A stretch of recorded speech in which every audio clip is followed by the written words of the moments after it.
మైక్రోసాఫ్ట్తో ఒక ఎంఓ కుదుర్చుకొని 1,25,000 మందికి కొన్ని కోర్సులను ప్రొవైడ్ చేసేటువంటి అవకాశం కల్పించాం. ఎడెక్స్ లెర్నింగ్ ప్లాట్ఫామ్ తీసుకొచ్చి విద్యార్థులకు ప్రపంచ స్థాయిలో ఉండేటువంటి టెక్నాలజీని పరిచయం చేసి వాటిని ముందుకు తీసుకొచ్చే కార్యక్రమం చేశాం.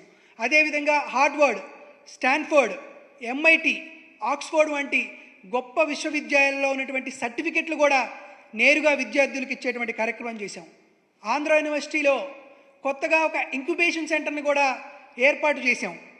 ఇవన్నీ చేసిన తర్వాత జగన్మోహన్ రెడ్డి గారు ఎన్నో క్రియాశీలకమైనటువంటి వ్యవహారాలను యూనివర్సిటీలో తీసుకువచ్చేటువంటి కార్యక్రమం చేస్తే చంద్రబాబు నాయుడు గారికి మ్యాండేట్ వచ్చిన తర్వాత, నారా లోకేష్ విద్యాశాఖ మంత్రి అయిన తర్వాత ఈరోజు ఇటువంటి యూనివర్సిటీలో వైస్ ఛాన్సలర్ మీద దాడులు చేయడం, వారిని చంపుతామని బెదిరించడం, వారిపైన అత్యాచారాలు చేయడం, వారిని నడి రోడ్డు మీదే ప్రొఫెసర్లు అనేటువంటి ఇంగిత జ్ఞానం లేకుండా దాడులు చేయడం, వారి ఆస్తులను ధ్వంసం చేయడం, నేరుగా వెళ్ళి వైస్ ఛాన్సలర్ ఛాంబర్లో కుర్చీలోనే ఉన్నటువంటి వీసీలను కూడా చొక్కా పట్టుకొని బయటికి లాక్కొచ్చేటువంటి ఒక సంప్రదాయాన్ని, హేయమైనటువంటి సంప్రదాయాన్ని తెలుగుదేశం పార్టీ వాళ్ళు చేయడం అనేది ఆంధ్రప్రదేశ్ రాష్ట్ర ప్రజలందరూ తలవంచుకున్నారనే విషయాన్ని మీ అందరికీ తెలియజేస్తున్నా. దాంతోపాటు యూనివర్సిటీలో నిజంగా మీరు ప్రక్షాళన చేయాలనుకుంటే జగన్మోహన్ రెడ్డి గారు ఎప్పుడో వైఎస్ రాజశేఖర రెడ్డి గారి హయాంలోనే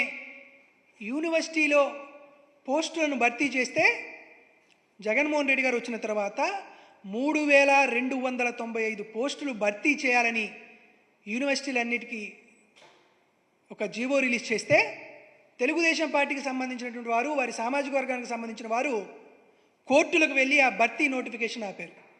నిజంగా మీరు ప్రక్షాళన చేయాలనేటువంటి చిత్తశుద్ధి మీకుంటే ఈ 3,295 పోస్టులను యుద్ధ ప్రాతిపదిక మీద భర్తీ చేసేటువంటి అవకాశం మీకు ప్రజలు ఇచ్చారు కాబట్టి ఆ అవకాశం ఏమన్నా ఉంటే చూడండి.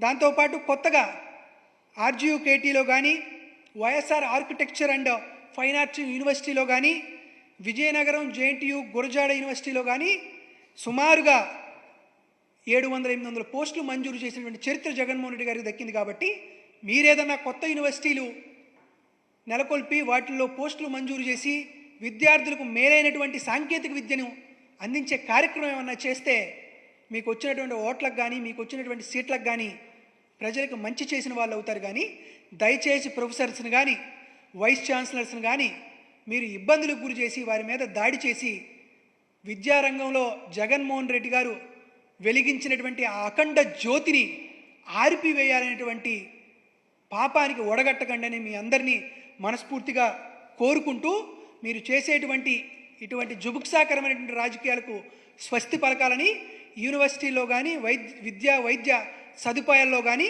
గతంలో జగన్మోహన్ రెడ్డి గారు కొనసాగించినటువంటి విప్లవాత్మకమైనటువంటి మార్పులను మీరు తిరిగి కొనసాగించాలని మనస్ఫూర్తిగా కోరుకుంటున్నాం.